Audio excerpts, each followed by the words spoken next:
Hi guys, tonight we step into a side of Britain that most history books only hint at in passing, a world that lies quietly beneath modern streets, ancient villages, and forgotten fields. As you listen, imagine cold air moving through stone passages that have not felt sunlight in centuries, where torchlight once flickered against damp walls, and where footsteps slowly faded into silence. Beneath the familiar landscapes of ancient Britain and Roman Britain, there are stories that seem to sink deeper the more archaeologists search. Some are confirmed by excavation, others remain unresolved shadows in the ground. So, before you get comfortable, take a moment to like the video and subscribe, but only if you genuinely enjoy what I do here. And as always, let me know in the comments where you are watching from and what time it is for you right now. Now, dim the lights. You walk through the modern British countryside in your mind, but beneath it another layer begins to form: soil, stone, and history stacked like pages that were never meant to be fully read at once. Archaeologists studying underground Britain often describe a feeling that is difficult to explain. It is not fear, but a sense that the ground is holding more memory than it should. In some regions, early surveys revealed voids beneath Roman roads and medieval structures, spaces that do not immediately match known construction methods. Researchers continue to question whether these are natural formations, collapsed mines, or remnants of deliberate underground design.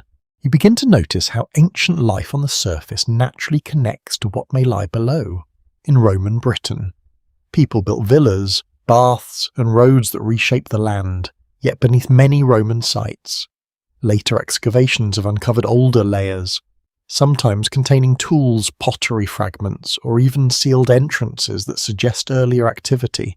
Historians still debate whether these are isolated incidents or part of a wider pattern of subterranean use that has not been fully mapped.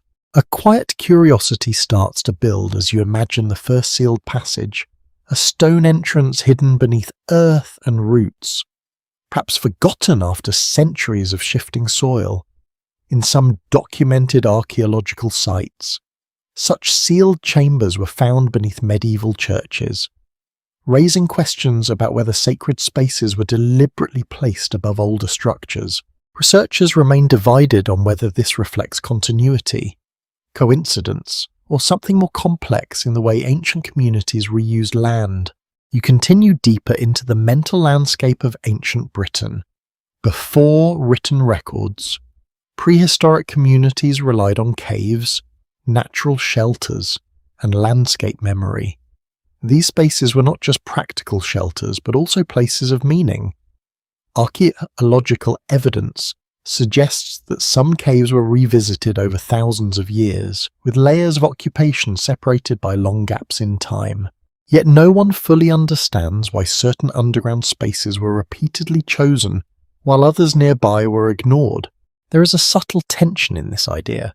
If early humans consistently returned to specific underground locations, was it for survival, ritual, or something tied to environmental safety that we no longer recognize? Some scholars suggest seasonal use patterns, while others argue for symbolic significance that cannot be easily reconstructed. The uncertainty itself becomes part of the story, like a missing section of a map. As you walk further in thought, the modern landscape begins to feel thinner. Beneath it, Britain's geology tells another story entirely. Natural limestone systems, ancient river channels, and glacial formations create vast hidden cavities. Some of these have been mistaken for human-made tunnels, while others may have influenced where early construction took place. Archaeologists remain cautious here, because distinguishing natural underground systems from modified ones is often extremely difficult without extensive excavation. In certain regions, surveys have detected long linear voids that do not perfectly match natural formations. These findings have sparked quiet debate among researchers. Some suggest ancient mining activity, particularly in areas known for early extraction of flint, iron, or lead. Others argue that erosion alone could produce similar patterns over thousands of years. The truth often sits somewhere between interpretation and evidence. waiting for more data to emerge. You imagine descending into one of these spaces. The air becomes colder, heavier. Stone walls begin to close in. Water drips somewhere in the distance, slow and steady. Even if these tunnels are not connected in a vast network, each one carries its own fragment of human presence, a scratched tool mark, a broken shard of pottery, a blocked passage that raises more questions than it answers. Across Britain, archaeologists continue uncovering sealed or partially collapsed underground areas beneath Roman forts, medieval settlements, and even modern towns. Each discovery adds another piece to a puzzle that is far from complete. There is no single agreed explanation for why so many layers of underground space exist, or how extensively they were used across different periods. And yet, what makes this story compelling is not certainty, but the opposite. The more carefully researchers examine the ground beneath Britain, the more they realise how much may still be hidden, not in the sense of a dramatic lost world, but in quiet fragments of human activity that have simply been covered by time. You pause with that thought, somewhere beneath the familiar surface, under roads and fields and ancient stones. There may still be passages that no one has entered in centuries. Some may be natural, some may be human, some may be misunderstood entirely. And as the idea settles, you begin to feel the central mystery of this journey, not what lies beneath Britain, but how much of its underground history has simply been forgotten. You begin to descend further into the idea of buried Britain, not as a place you can physically enter, but as a layered history slowly revealed through soil, stone, and incomplete memory, beneath the rolling hills and quiet villages of ancient Britain. Archaeologists have long noted that the ground rarely tells a single story. Instead, it holds multiple timelines stacked on top of each other, each one partially visible, each one partially erased. In many excavation sites across Roman Britain, the most surprising discoveries are not the large structures, but the small interruptions beneath them. A Roman road built over a shallow ditch, a villa constructed over earlier pit alignments, a sealed cavity beneath what was once thought to be solid ground. Researchers continue to question whether these are simply practical choices made over convenient land, or whether earlier activity influenced where Roman builders decided to settle. You walk mentally along one of these ancient Roman roads. It stretches across the landscape with disciplined precision, designed for movement, control, and communication across the province, yet beneath it, soil samples sometimes reveal traces of older disturbances, suggesting human presence long before Roman engineering arrived. These findings do not point to a lost civilization in the dramatic sense, but they do raise a quieter question. How much of ancient Britain was already shaped before the Romans documented it? A soft unease begins to form in this idea, not fear, but curiosity about what has been covered rather than destroyed. In archaeology, this is often where the most careful interpretation is needed. A feature in the ground might appear intentional, yet it could be entirely natural. A void beneath a structure might suggest human excavation, yet it might simply be erosion or collapsed sediment. Historians still debate whether some of these underground spaces are evidence of deliberate construction or natural formations later reused by humans. As you move deeper into this narrative, you start to notice how often underground spaces appear in unexpected places. Beneath medieval churches in Britain, archaeologists have uncovered older foundations, sometimes Roman, sometimes even earlier. In certain cases, sealed chambers or block passages were found beneath the main structure, their original purpose no longer clear. Some scholars suggest ritual continuity, where sacred sites were repeatedly built over earlier sacred ground. Others argue it is simply practical reuse of stable foundations in unstable terrain. You imagine standing inside one of these layered sites. Above you, a medieval church, beneath you, a Roman foundation, and beneath that, something even older, partially erased by time and reconstruction. The air feels still in this imagined descent, as if each layer is holding its own version of silence. In some regions of Britain, particularly limestone areas, natural cave systems complicate this picture further. These underground networks predate human activity by millions of years.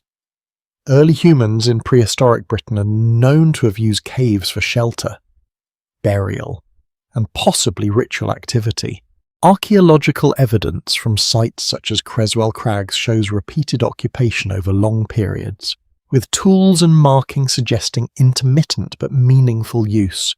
Yet even here, scholars remain divided on whether these spaces were chosen for practical safety or symbolic significance. There is something deeply human in the decision to enter the ground. It offers protection from weather, predators, and uncertainty, but it also carries psychological weight. Darkness, echoing stone, and enclosed space shape human perception in ways that surface environments do not. This raises a subtle question that researchers continue to explore. Did ancient people choose underground spaces because they were safe, or because they felt significant in ways we no longer fully understand? You continue walking through this idea, and the narrative shifts slightly toward early mining activity.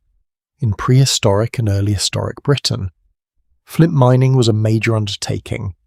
At sites like Grimes Graves in Norfolk, Neolithic communities dug deep shafts into chalk to extract flint for tools. These shafts descend several meters underground, forming a structured and deliberate mining landscape. Some shafts show signs of organized planning, while others appear irregular, almost exploratory.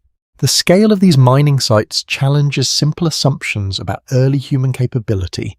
These were not casual diggings, but sustained efforts requiring coordination, knowledge of geology, and long-term planning. Yet even here, archaeologists continue to debate how these sites were organized socially. Was mining controlled by specific groups or shared communally? And how were these underground spaces perceived by the people who entered them daily? As you imagine stepping into one of these ancient shafts, the temperature drops, the walls close in, light becomes limited to what can be carried by hand. Every sound becomes sharper, every movement more deliberate. In such environments, the boundary between natural formation and human modification begins to blur. A tunnel might start as an excavation, but over time, erosion and collapse can reshape it into something entirely different.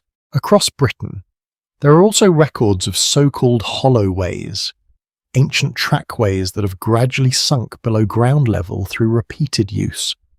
These are not tunnels in the traditional sense, but sunken routes formed by centuries of movement. Some of them appear almost like passageways carved into the landscape itself. Historians still debate whether their depth reflects natural erosion or intensified human traffic over long periods. You begin to see how easily the concept of underground Britain expands beyond simple tunnels. Becomes a combination of caves, mines, sunken roads, buried structures, and natural voids. Each one contributes a fragment to a much larger and incomplete picture. The challenge for archaeology is not only discovery, but interpretation across thousands of years of change. In certain modern surveys using ground-penetrating radar and geophysical imaging, unexpected anomalies continue to appear beneath known archaeological sites. Some are small, others extend further than expected. While many are explained through geology or past construction phases, a small number remain unresolved or only partially understood. Researchers remain cautious, emphasizing that interpretation requires excavation, not just imaging. And yet, even with caution, these findings keep the idea alive that Britain's underground landscape is more complex than previously assumed. Not mysterious in a supernatural sense, but layered in a way that reflects continuous human interaction with the land. You pause again in this thought. Beneath every field, every road, every village, there may be traces of decisions made long before written history. Some intentional, some accidental, all slowly buried by time. And the deeper you follow this idea, the more you realise that the underground history of Britain is not a separate world. It is simply the hidden continuation of the world above. You continue descending through layers of time, and now the world beneath your thoughts shifts into the structured presence of Roman Britain. It is here that the underground story becomes more deliberate, more engineered, and yet still filled with uncertainty. Beneath the straight roads and disciplined cities of Roman occupation, archaeologists have uncovered traces of spaces that seem to extend beyond simple utility. Some are storage chambers, some are drainage systems, and some remain difficult to classify at all. You imagine standing at the edge of a Roman settlement. Above ground, everything is ordered. Stone buildings, paved streets, bathhouses, and administrative centres reflect a society built on control and measurement. But beneath that surface, the soil tells a quieter story. Excavations have revealed cellars, pits, and underground passages cut into chalk and clay. Some are clearly functional, used for food storage or water management. Yet others appear in places where their purpose is not immediately clear, raising questions that archaeologists still debate today. A key observation in Roman Britain archaeology is that underground construction was not rare. It was a normal part of infrastructure. However, what complicates the picture is the variation in design and depth across different sites. In some locations, subterranean chambers appear carefully engineered with stone lining and reinforced walls. In others, they seem irregular, almost improvised, as if expanded over time without a fixed plan. Researchers continue to question whether this reflects regional adaptation, resource limitations, or something more complex in Roman engineering practices. You begin to walk mentally through one of these underground spaces. A narrow stairway descends from a Roman building into a cool, enclosed chamber. The air becomes heavier. The sound of movement above fades into distant vibration. Torchlight would have flickered along damp stone walls, revealing storage jars, tools, or empty niches carved into the rock. In some cases, archaeologists have found burn marks or soot deposits, suggesting long-term use of fire or lamps in confined underground environments. Yet there is something unsettling in the way some of these spaces end. Not all tunnels or chambers in Roman Britain have clear exits or connected systems. Some simply stop. A wall of packed earth or stone closes them off, sometimes appearing intentional rather than collapsed. Historians still debate whether these sealed endings were deliberate closures, later blockages, or unfinished construction. Each interpretation changes how we understand Roman underground planning. As you move deeper into this idea, you begin to notice how Roman infrastructure often interacted with earlier landscapes. Roads were laid over older trackways, buildings were constructed on pre-existing settlement layers, and in some cases, underground spaces appear to intersect with earlier features that may belong to pre-Roman communities. This overlap creates a complex archaeological puzzle where timelines are not neatly separated but woven together. A subtle question emerges here. Did the Romans simply build over what was already present?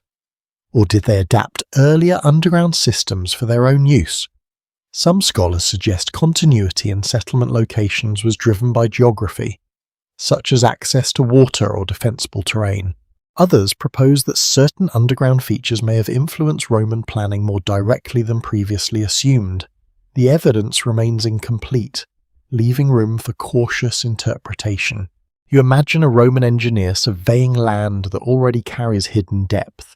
To him, the surface is practical, yet beneath his feet, unknown cavities or earlier human modifications may already exist.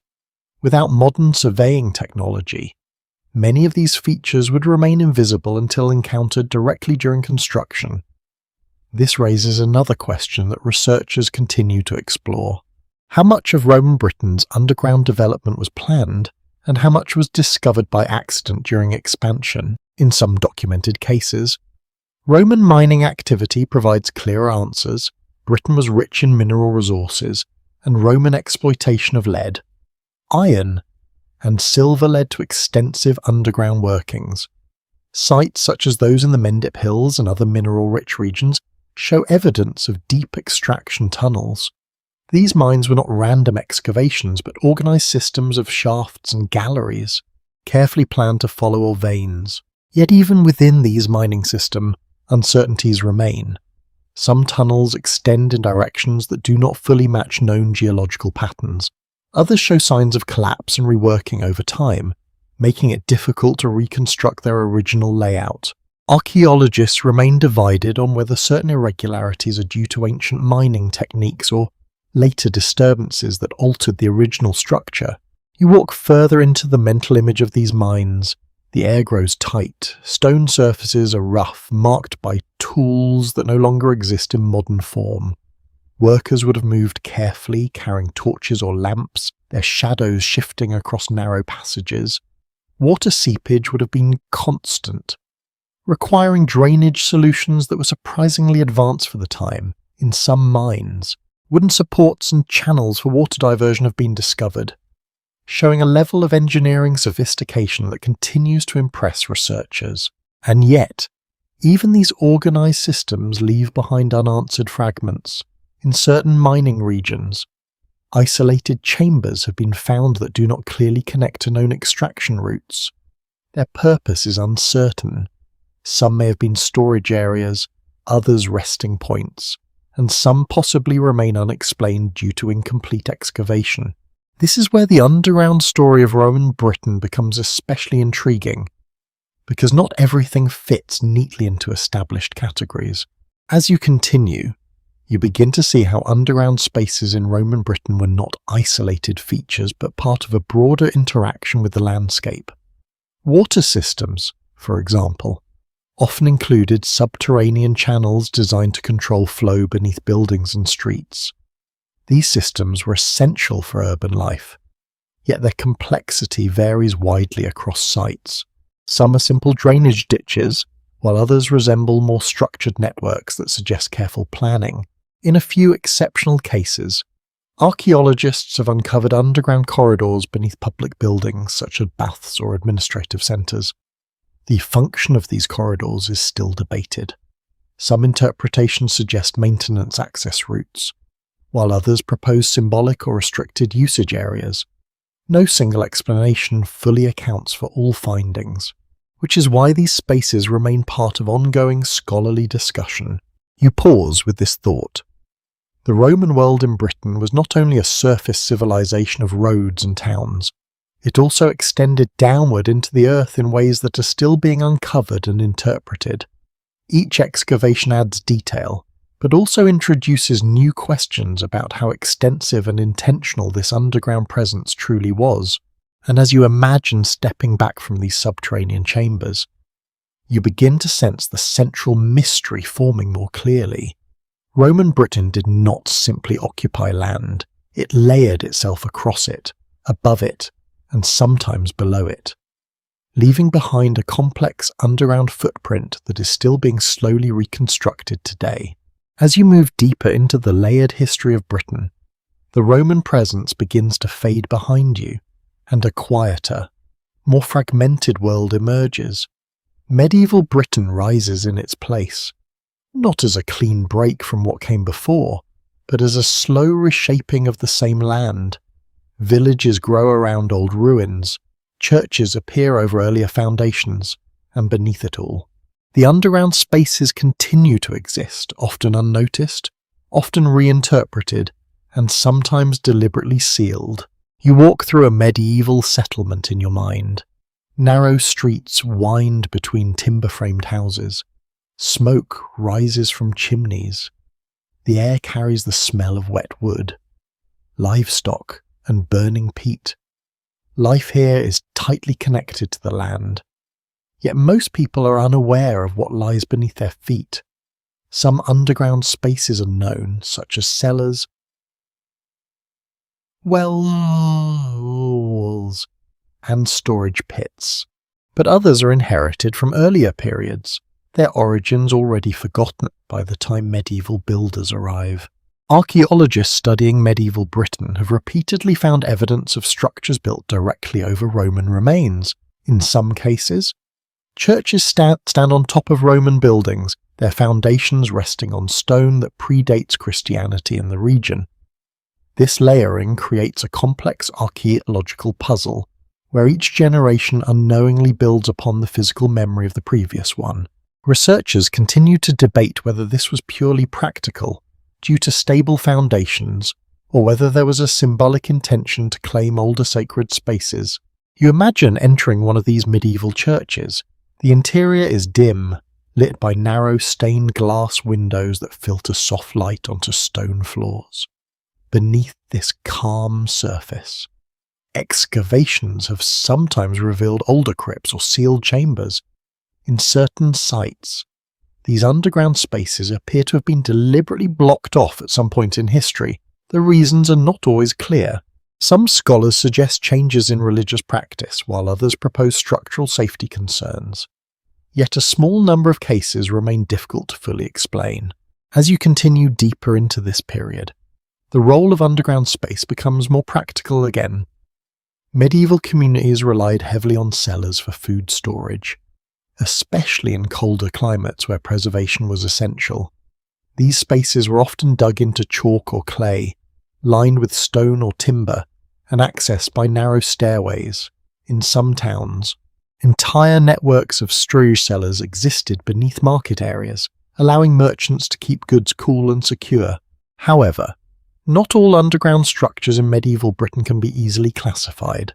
Archaeologists have uncovered passages beneath certain castles and monasteries that do not clearly match storage. Defense, or religious use. Some of these tunnels are short and end abruptly. Others appear partially collapsed or deliberately sealed. Historians still debate whether these were escape routes, construction attempts, or remnants of earlier underground systems reused by medieval builders. You begin to sense how the medieval mind may have perceived these spaces differently from ours. For many people in this period, the underground was not just a physical space, but also a symbolic one. It was associated with burial, with the afterlife, with hidden danger, and with spiritual depth. Burial crypts beneath churches reflect this relationship clearly. The dead were placed beneath sacred ground, physically close to the spiritual heart of the community. Yet even burial spaces sometimes reveal anomalies. In a few documented cases, archaeologists have found layers of intimates that do not follow expected chronological order.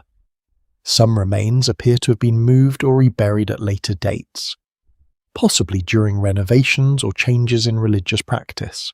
These disturbances make it difficult to reconstruct a complete picture of underground usage in medieval communities.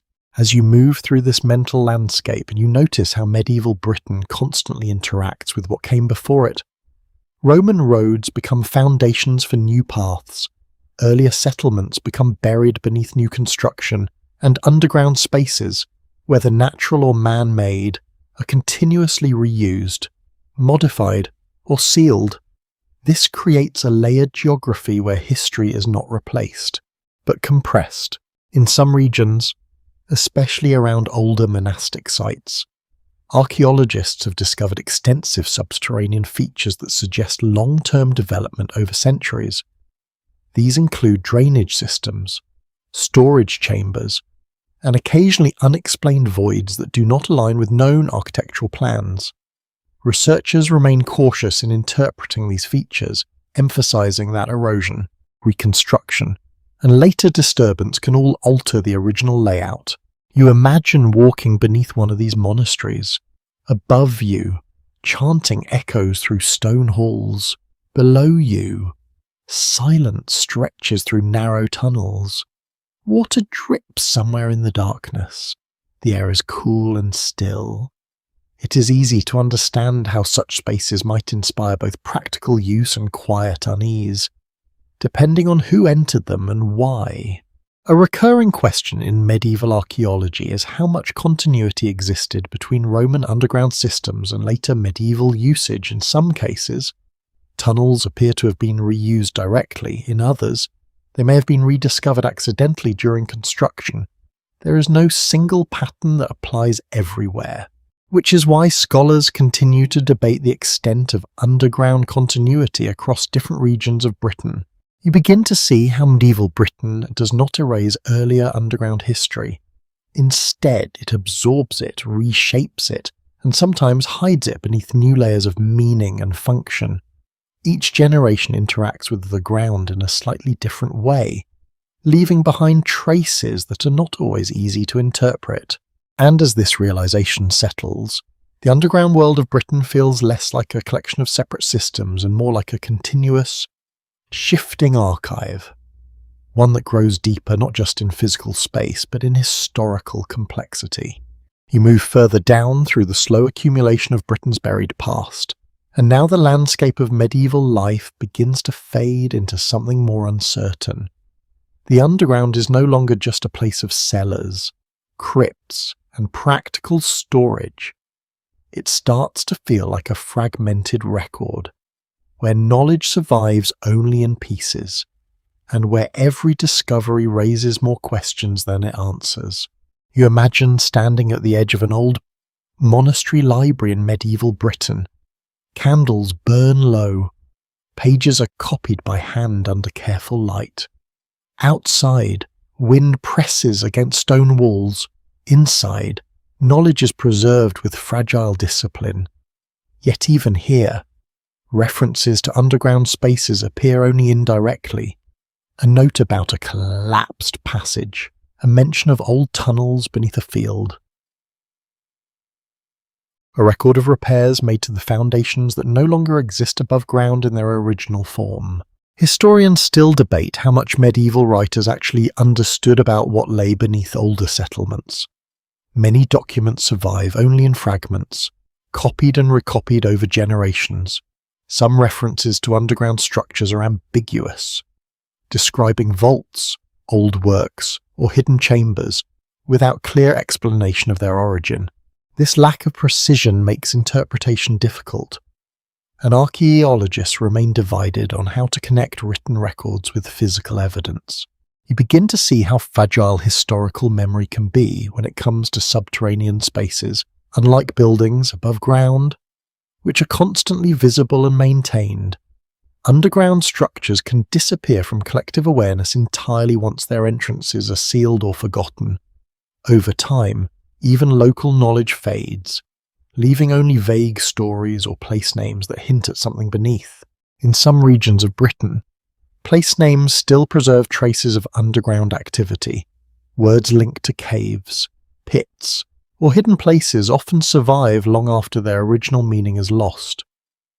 Linguists and historians use these names as clues, but they are rarely definitive.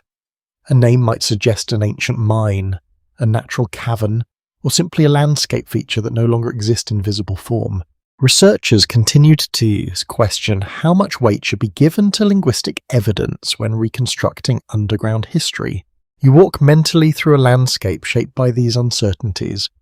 Rolling fields stretch across what once were heavily used medieval zones. Beneath them, older layers remain undisturbed, waiting for excavation or chance discovery, in some cases. Modern construction has accidentally revealed forgotten subterranean features, such as sealed stone passages or unexpected bays beneath farmland. Each discovery briefly disrupts the assumption that the ground is well understood. A recurring pattern in archaeological reports is the presence of structures that do not fully match any known category. They are too deliberate to be natural formations, yet too incomplete to be confidently identified as functional architecture. Some are short tunnels ending in solid earth, others are chambers without clear entrances. In a few cases, they appear to have been deliberately filled or sealed, using material different from surrounding soil. Historians still debate whether these represent unfinished projects, abandoned uses, or something else entirely. You imagine descending into one of these uncertain spaces. The entrance is narrow, partially obscured by roots and soil. The air inside is still, unchanged for centuries. Stone surfaces carry faint marks, but their purpose is unclear. There is no clear indication of direction or function. only the sense that human hands were here and then stopped. Medieval mining activity adds another layer to this underground story. In certain regions, especially those rich in minerals, small-scale mining operations expanded beneath the surface. Unlike the large Roman mining systems, medieval mines were often more localized and varied in structure. Some followed simple vertical shafts, while others branched unpredictably based on resource availability. Archaeologists studying these sites often find evidence of repeated reuse, collapse, and reconstruction over long periods. Yet even mining records do not fully explain the complexity of underground features found across Britain. Some tunnels appear in areas with no known mineral resources. Others are located beneath settlements where mining activity was never documented. This mismatch between expectation and evidence continues to puzzle researchers, who must carefully distinguish between human excavation, natural erosion, and later disturbance. You begin to notice how easily underground interpretation can shift depending on perspective. A cavity in the earth might be seen as storage, ritual space, defensive structure, or simply geological formation. Without clear context, each explanation remains possible but unconfirmed. This is where archaeological caution becomes essential, because assumption can quickly shape narratives that may not reflect reality. Across Britain, ground-penetrating surveys have revealed numerous subsurface anomalies beneath medieval and pre-medieval sites. Some are shallow and irregular, others extend deeper and appear more structured. While many are eventually explained through natural processes or known historical construction, a small number remain partially unresolved, requiring further investigation. Researchers emphasize that these anomalies are not evidence of hidden civilizations, but rather indicators of incomplete understanding. You start to feel how the underground world of Britain is less about hidden secrets and more about gaps in knowledge. Each layer of resource represents both preservation and loss. What survives is often incomplete, fragmented, or altered by time. What disappears leaves only indirect traces that must be carefully interpreted. And as you reflect on this, a quiet realization forms. The underground history of Britain is not a single system waiting to be discovered. It is a collection of overlapping human actions, natural processes, and historical accidents that have accumulated over thousands of years, creating a landscape that is both familiar and deeply uncertain. You move deeper still, beyond medieval silence and into something older in tone, where the underground history of Britain begins to feel less like scattered human activity and more like a long, continuous interaction between people and the earth itself. The story now shifts toward one of the most physically tangible yet emotionally unsettling parts of this journey: the ancient mining networks that thread through Britain's geology like forgotten veins. You imagine standing on a quiet stretch of land in prehistoric or early historic Britain. Above you, the surface appears calm. Grass moves gently in the wind. Birds cross the sky, but beneath your feet, the ground has been shaped for thousands of years by extraction, effort, and repeated return in certain regions, especially those rich in flint, iron, lead, and copper. Underground excavation was not occasional. It was sustained, organized, and deeply embedded in survival. At sites like Grimes Graves in Norfolk, Neolithic communities carved deep shafts into chalk to reach flint layers. You walk into this scene mentally, descending narrow vertical cuts in the earth. The air becomes colder as light fades above you. Walls of white chalk surround the space, marked by repeated tool strikes. These are not random holes, they are structured mining systems, carefully planned and reused across generations. Each shaft represents a decision to go deeper into the earth for materials essential to life. As you continue, a quiet question begins to form. What did these early miners feel when they entered these spaces? Some archaeologists suggest mining was purely practical, driven by necessity and resource availability. Others propose that repeated underground activity may have carried symbolic meaning, especially when communities return to the same locations over centuries. The evidence does not fully confirm either interpretation, leaving room for cautious reflection. You notice how these shafts are not isolated. They often form clusters, suggesting organised activity rather than random digging. Some shafts connect to underground galleries where flint was extracted and shaped before being brought back to the surface. The scale of effort is surprising, especially considering the tools available at the time. This raises further questions about social organisation. How were such labour-intensive activities coordinated without written systems across Britain? Similar patterns appear in other mineral-rich regions. Lead and copper mining expanded in later prehistoric and Roman periods, creating networks of tunnels that sometimes extend deep beneath hillsides. In Roman Britain especially, mining became more systematic. Engineers followed ore veins with precision, creating branching underground corridors that could stretch for considerable distances. You walk through one of these imagined Roman mining systems. The passage narrows and widens unpredictably, shaped by the natural path of ore deposits. Wooden supports hold up sections of the ceiling. Water drips steadily into shallow channels carved into the floor. The sound is constant but distant, echoing through stone. These mines were not quiet places, yet over time they became silent, abandoned as resources depleted or as political control shifted. A subtle complexity emerges here. In some mining regions, archaeologists have found sections that do not align neatly with known Roman engineering patterns. Certain tunnels change direction abruptly or end in sealed chambers that do not match typical extraction methods. These irregularities have led researchers to explore multiple explanations, ranging from geological variation to later reuse or modification of earlier workings.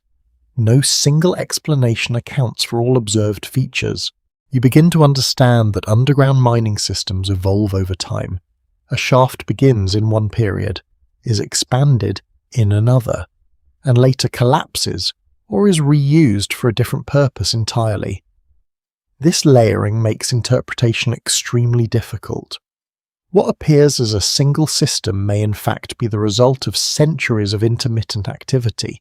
In some cases, mining areas show evidence of re-entry after long abandonment. Tools from different periods appear in the same general zones, suggesting that later communities rediscovered earlier workings. This raises another quiet question. How much knowledge of underground spaces survived through oral tradition, and how much was rediscovered by accident? As you move through this idea, the underground landscape of Britain expands beyond mining itself. Abandoned shafts sometimes connect to natural caves or water systems, creating accidental intersections between human activity and geology. These connections can produce complex subsurface environments that are difficult to map even with modern technology. Researchers studying these regions often rely on a combination of excavation, mapping, and geophysical scanning. Even then, interpretations remain cautious.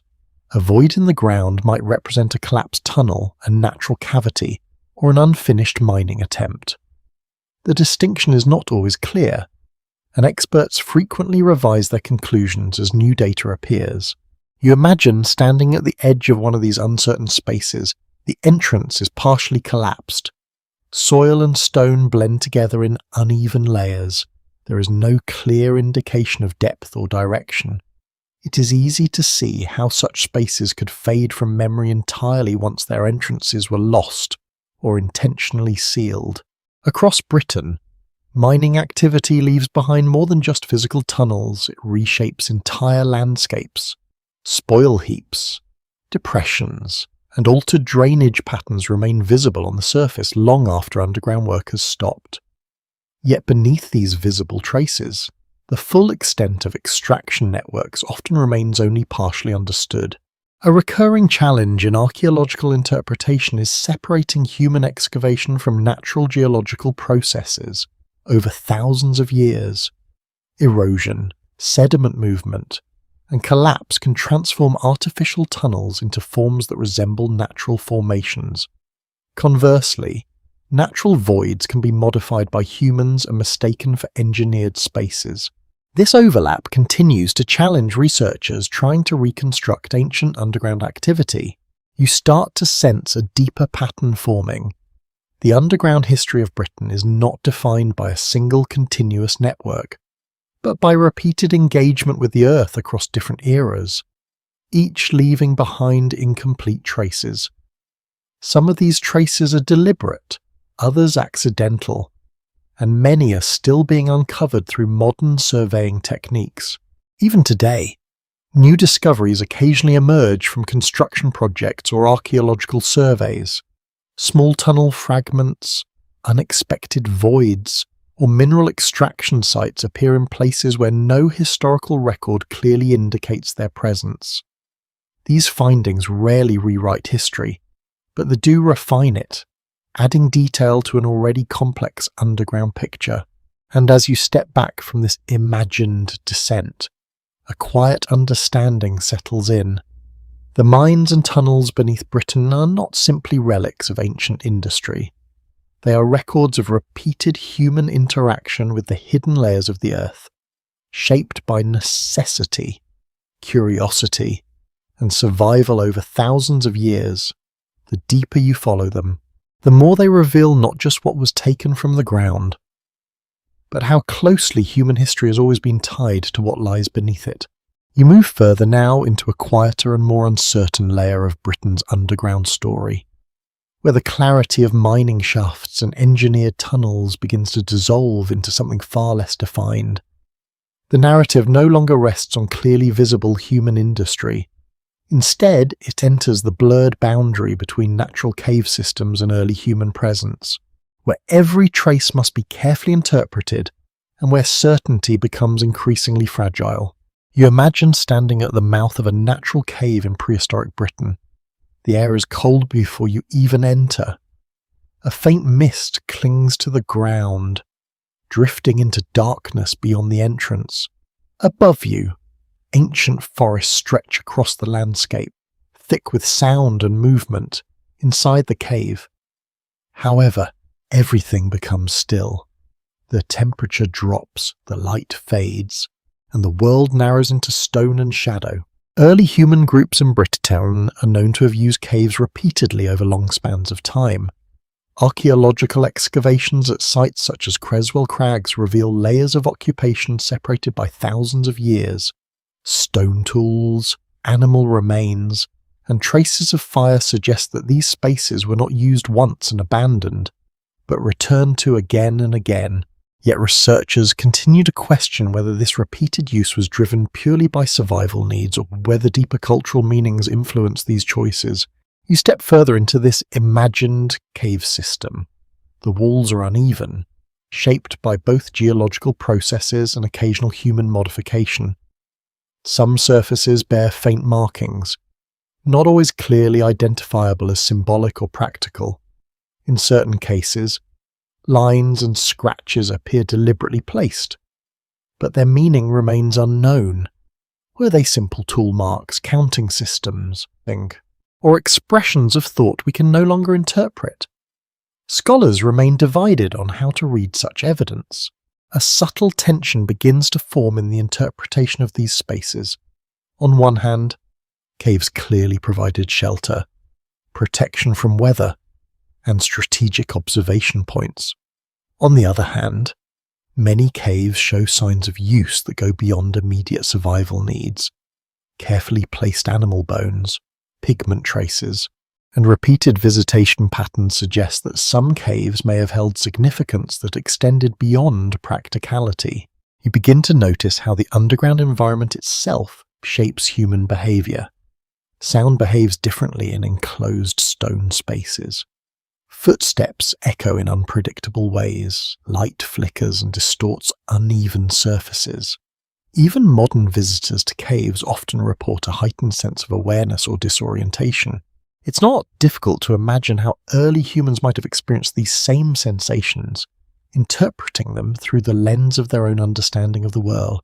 In some British cave sites, Archaeologists have found evidence of deliberate arrangement of materials, stones placed in patterns, bones deposited in specific locations, and pigments applied to walls in ways that suggest intention.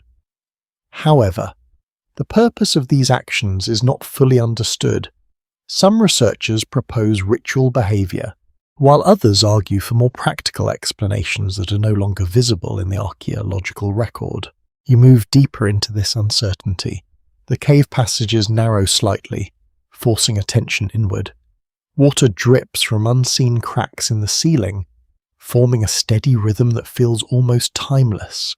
In some areas, underground streams carve through limestone, creating complex cave systems that extend far beyond initial entrances. These natural formations often intersect with human activity in ways that are difficult to separate. A key challenge in cave archaeology is distinguishing between natural and human-influenced features.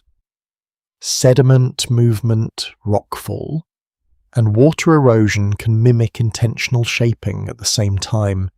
Human modifications can be subtle enough to blend into the natural environment over long periods. This overlap creates interpretive difficulties that researchers continue to debate, especially in sites where evidence is fragmentary. You imagine torchlight flickering across these cave walls. Shadows shift and stretch in ways that make the space feel larger and smaller at the same time. Early inhabitants would have relied on fire not only for warmth and light, but also for psychological comfort in enclosed environments.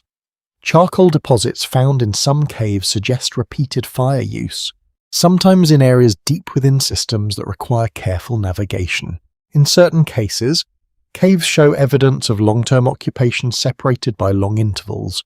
A layer of occupation might be followed by centuries of silence before being used again. This pattern raises questions about how knowledge of these spaces was preserved or rediscovered. Did later groups find the caves independently? Or was there some form of cultural memory that persisted across generations?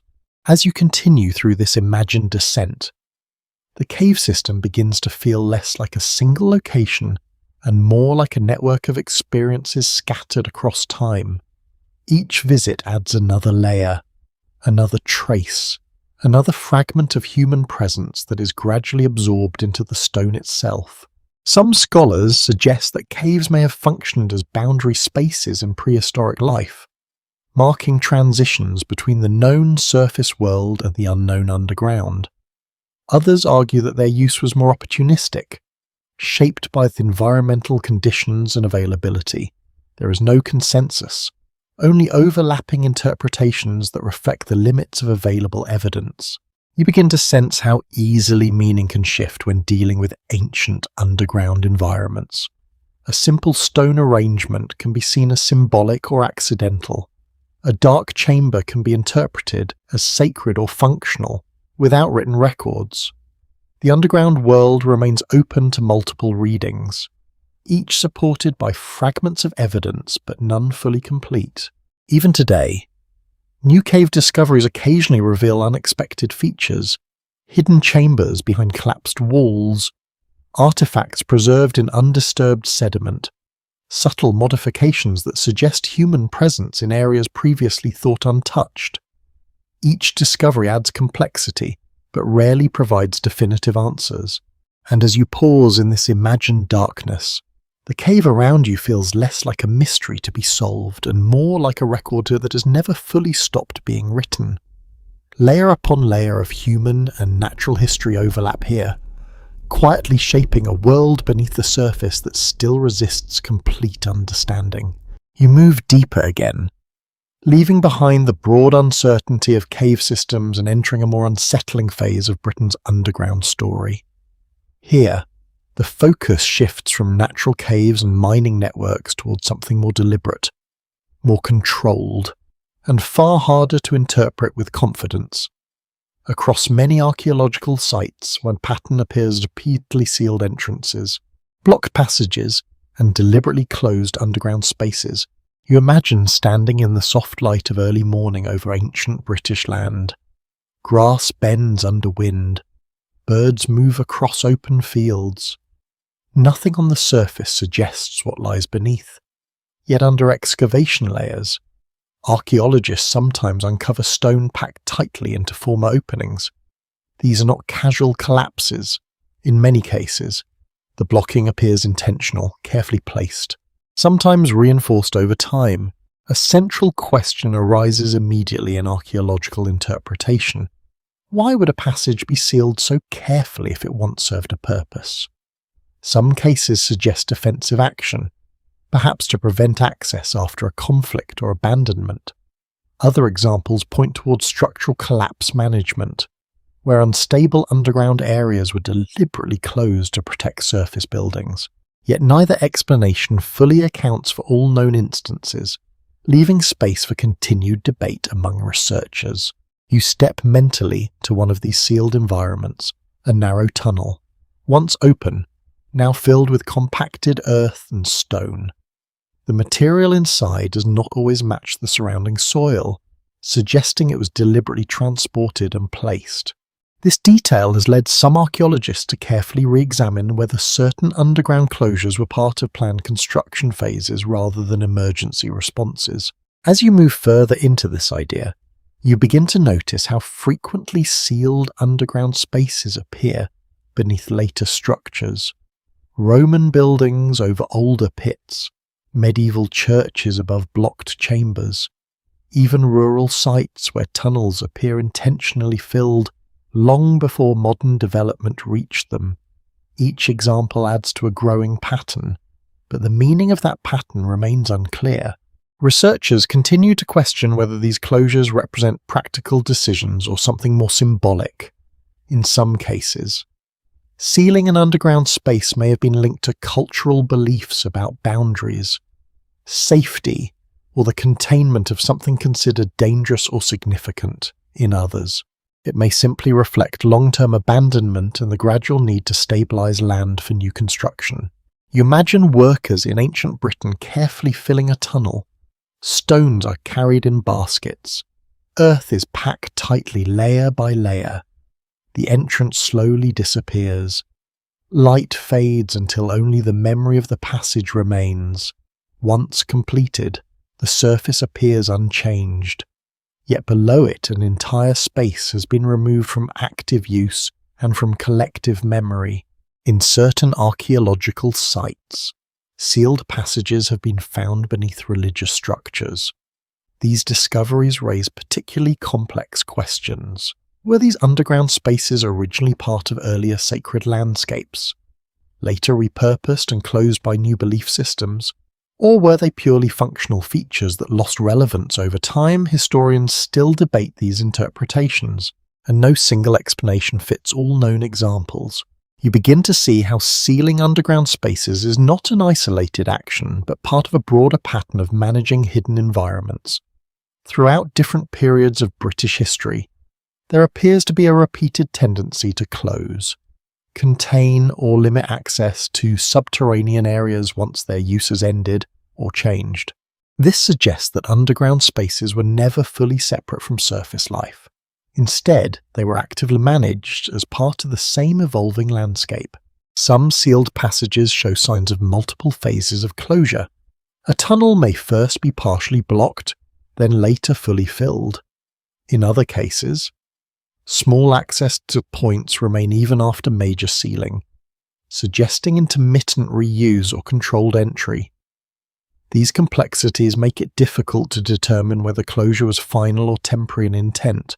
You imagine standing at the edge of such a passage today. The entrance is hidden beneath soil and vegetation. Only careful excavation reveals its outline. Even then, the interior may be unstable or entirely inaccessible. What once may have been a functional route is now reduced to a geological memory, preserved only through archaeological detection. Across Britain, modern survey techniques such as ground-penetrating radar have revealed numerous anomalies consistent with filled or sealed underground spaces. Some are shallow and localized, while others extend in ways that suggest larger structures beneath the surface. However, interpretation remains cautious. Not every anomaly represents human construction, and natural formations can produce similar signatures. This uncertainty creates an ongoing tension in underground archaeology.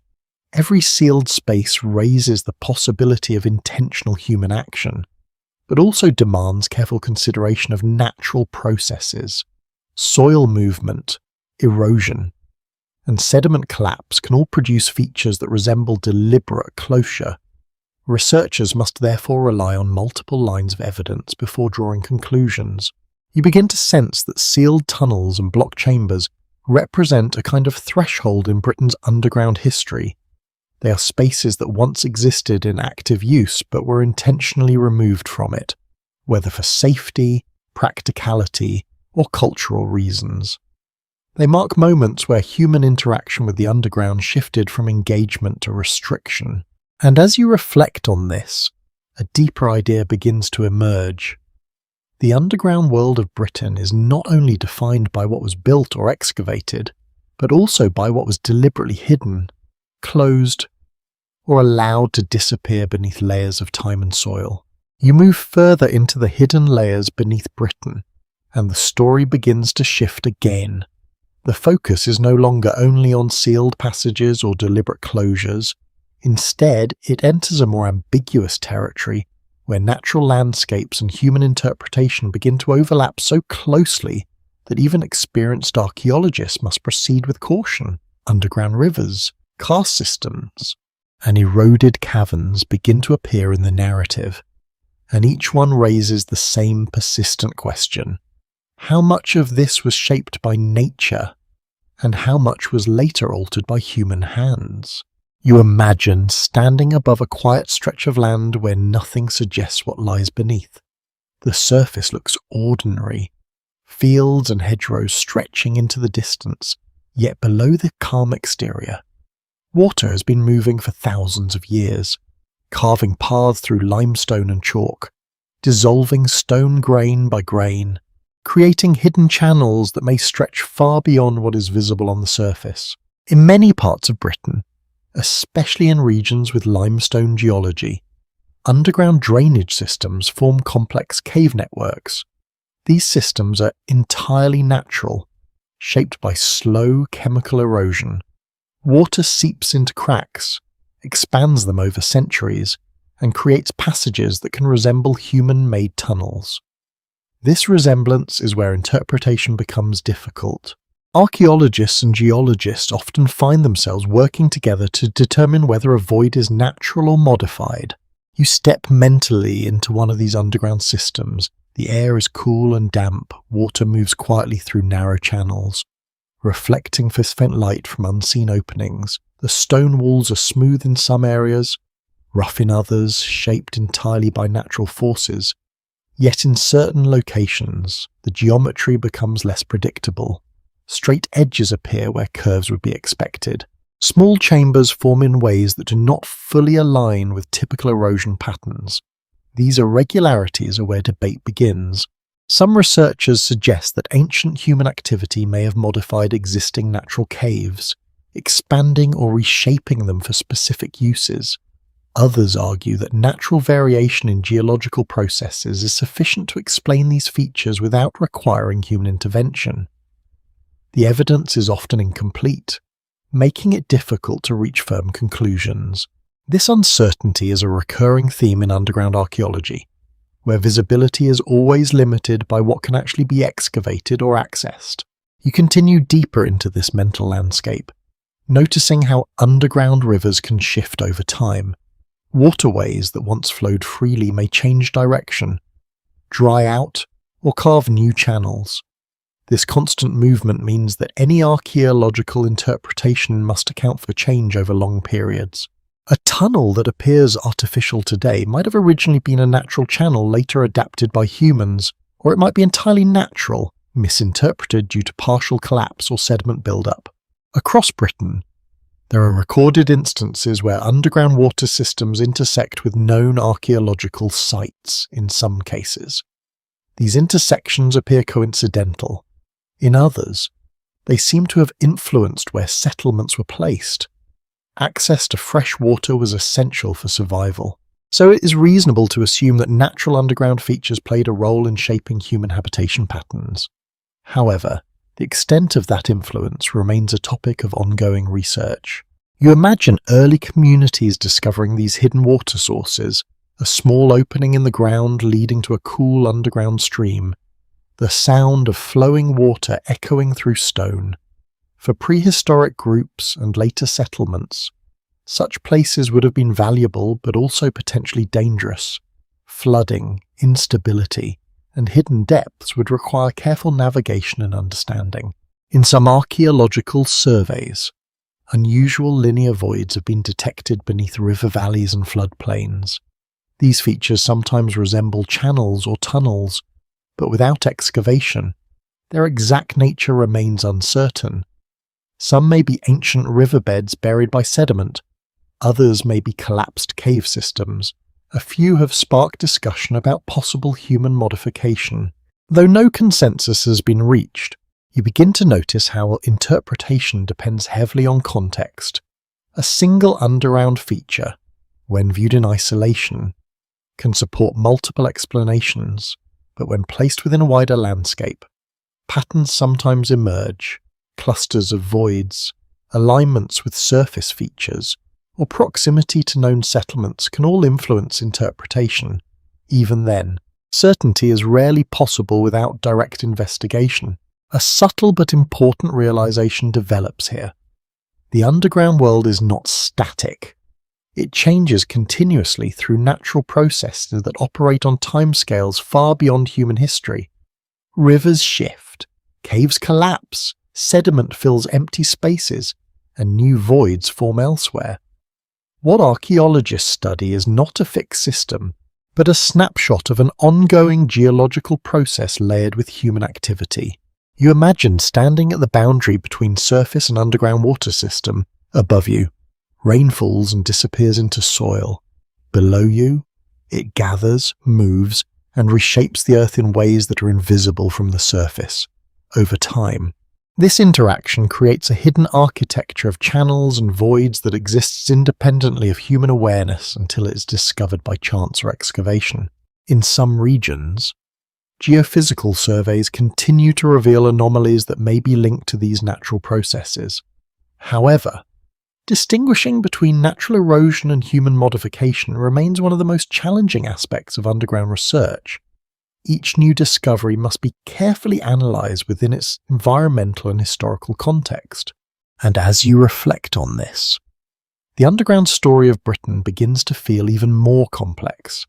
It is not only a record of human activity buried beneath the surface, it is also a living geological system that has been reshaped continuously by water, time, and pressure long before and long after humans ever entered it. You move deeper into the layered underground narrative of Britain, and now the focus shifts from natural systems and ambiguous formations towards something more conceptual, something that sits between archaeology and interpretation.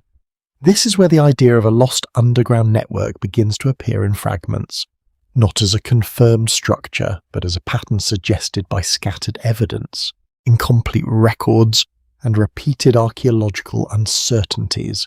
You imagine standing above the British landscape at dusk. The surface looks unified and calm, fields fading into shadow, rivers reflecting dim light. Yet beneath this calm exterior, there is no single underground system that can be easily mapped. Instead, there are fragments, a mine here, a cave there, a sealed passage beneath a Roman road, a void beneath a medieval church, each one isolated, yet all part of a growing sense that the underground is more extensive than any single excavation can reveal. Some researchers have suggested the idea of interconnected subterranean activity across different periods of British history, not a single engineered network, but overlapping layers of human use that may have unintentionally created partial connections over time. Mining tunnels intersecting with natural caves, reused passageways beneath settlements, collapsed structures that later generations unknowingly built upon. These overlapping features create the impression of continuity, even if no unified design ever existed. You begin to walk mentally through this possibility. Imagine moving from one underground space to another, without fully returning to the surface. A mining shaft opens into a natural cavern. That cavern connects to a drainage channel beneath a Roman structure. That channel leads toward a sealed medieval passage. Each transition is uncertain, not intentionally connected, but physically adjacent due to centuries of repeated human and natural activity. This is where interpretation becomes especially challenging. Archaeologists remain divided on whether these patterns represent meaningful connection or coincidence. Some argue that geological conditions in certain regions naturally produce clustered underground features. Others suggest that human settlement patterns, repeated over thousands of years, may have created accidental linkages between otherwise separate systems. You notice how easily the mind begins to connect these fragments into a coherent picture. It is a natural human tendency to search for patterns, especially when faced with incomplete information. In archaeology, this tendency must be carefully balanced against the risk of overinterpretation. A series of nearby tunnels does not necessarily form a network, even if it feels that way when viewed from a distance. Yet the idea persists in academic discussion, not as a confirmed structure, but as a hypothesis about how underground spaces may interact across time. In some regions of Britain, particularly areas with long histories of mining and settlement, the density of subterranean features is unusually high. This has led some researchers to explore whether certain landscapes naturally accumulate layers of underground modification over centuries. You imagine what that accumulation might look like from below. Not a single tunnel system, but a dense patchwork of passages, voids, collapse chambers, and natural cavities. Some are accessible, others are sealed, many are forgotten entirely. Over time, the distinction between natural and human-made becomes increasingly difficult to maintain, as each influences the other through collapse, reuse, and erosion. In certain archaeological surveys, linear alignments of underground features have been observed, though these are often subtle and open to interpretation. A void here aligns loosely with a known surface structure. Another appears in the same geological band as a nearby excavation site. These patterns are intriguing, but rarely definitive. Researchers emphasize that statistical coincidence can also produce apparent alignment in complex landscapes. You begin to see how the concept of a lost underground network is less about a literal structure, and more about the way evidence is distributed across space and time. Each discovery contributes a fragment, but the full picture remains incomplete. What emerges is not a map, but a sense of depth that resists simplification.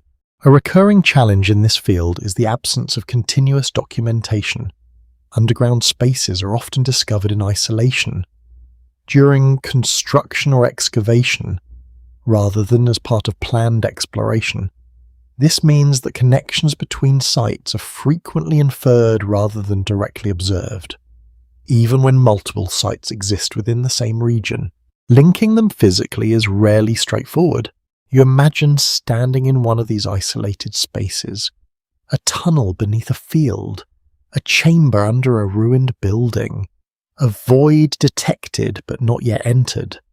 Each one feels self-contained, yet each also suggests the possibility of something beyond its boundaries. The uncertainty becomes part of the experience, shaping how researchers and observers interpret what they see. In some cases, modern technology has helped clarify these relationships.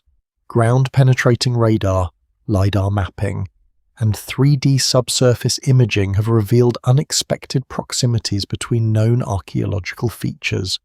However, even with advanced tools, interpretation remains cautious. Technology can reveal shape and depth, but it cannot fully explain origin or purpose. You start to understand that the underground history of Britain is not a single system waiting to be discovered, but a layered accumulation of human activity, natural formation, and historical chance. The idea of a network exists more in the relationship between these fragments than in any physical structure connecting them all. And as you hold this thought, the underground world begins to feel less like a hidden architecture and more like a long conversation between humans and the earth, stretching across thousands of years without a clear beginning or end. You descend further into the hidden geography of Britain's underground world. And now the narrative shifts away from theories of networks and fragmented connections. The focus turns back to something more grounded, more physically documented, yet still surrounded by uncertainty and interpretation. Beneath the Roman footprint across Britain, there exists a layer of engineering that continues to challenge assumptions about scale, precision, and intent. You imagine standing above a Roman settlement at its height. Roads stretch outward in deliberate straight lines. Stone buildings form structured grids. Public baths and administrative centres suggest order and control. Everything on the surface reflects a civilization confident in its systems, yet beneath this surface, archaeologists continue to uncover subterranean features that add complexity to this image, not hidden in a dramatic sense, but embedded in the practical infrastructure of daily life. Roman underground construction in Britain was not unusual. It included drainage channels, storage cellars, heating systems known as hypocausts, and occasionally deeper cut chambers beneath major buildings. These features were essential for managing water, preserving food, and maintaining thermal comfort. However, what draws ongoing attention from researchers is the variation in design quality and spatial organization across different sites. You walk mentally into one of these Roman environments, beneath a villa or bathhouse. Warm air once flowed through hollow spaces under the floor. Pillars of brick supported elevated surfaces. Heat circulated through controlled pathways, creating a surprisingly advanced internal climate system.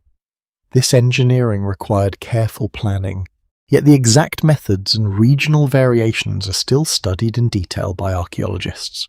In some sites, these underground heating systems are well preserved and clearly understood. In others, only partial remains survive, leaving gaps in reconstruction. Researchers continue to refine their understanding of how widely standardized these systems were across Roman Britain, and how much variation existed due to local materials or adaptation over time. Beyond heating systems, Roman underground water management reveals another layer of complexity. Drainage channels were often carved beneath streets and public buildings to control rainfall and wastewater. Some of these channels connect in predictable ways, forming organized systems. Others appear irregular, branching unexpectedly or terminating without clear continuation. This inconsistency has led to careful reassessment of how urban infrastructure evolved in different regions. You imagine water moving silently beneath stone streets, rainfall entering narrow channels, flowing through hidden routes beneath the city, emerging far from its origin point into larger drainage systems or natural waterways. Even this simple function required an understanding of gradients, flow direction, and long-term maintenance that reflects a high level of technical knowledge. In certain excavation sites, archaeologists have discovered underground chambers that do not fit neatly into standard categories. They are not clearly storage spaces, nor fully part of drainage systems. Some appear adjacent to major buildings, but lack obvious entrances. Others seem intentionally isolated. These ambiguous spaces continue to be documented and analysed, with no single interpretation universally accepted. You begin to sense how Roman underground architecture in Britain was both systematic and adaptive. There is structure, but also variation, planning, but also improvisation. A central challenge for researchers is distinguishing between standardized Roman engineering practices and localized adjustments made in response to terrain, resources, or earlier occupation layers. Another layer of complexity emerges when Roman underground features intersect with pre-existing landscapes. In some cases, construction appears to follow earlier terrain modifications. In others, Roman builders may have unknowingly built over older pits or natural voids. only discovering them during excavation. This interaction between new infrastructure and pre-existing ground conditions adds uncertainty to interpretation. You imagine a Roman worker breaking into an unexpected cavity while digging foundations. The discovery might have been filled, reinforced, or simply bypassed over time. Such moments would accumulate across the landscape, creating subtle irregularities in the underground record. These irregularities are now what archaeologists attempt to reconstruct through fragmentary evidence. A particularly intriguing aspect of Roman underground activity in Britain is its relationship with resource extraction. Mining operations expanded significantly during Roman occupation, especially for metals like lead and silver. These mines required extensive underground networks, often following natural ore veins deep into hillsides. You walk through this imagined mining environment. Narrow passages follow the shape of geology rather than human design. Wooden supports hold back sections of unstable rock. Air becomes limited in deeper areas.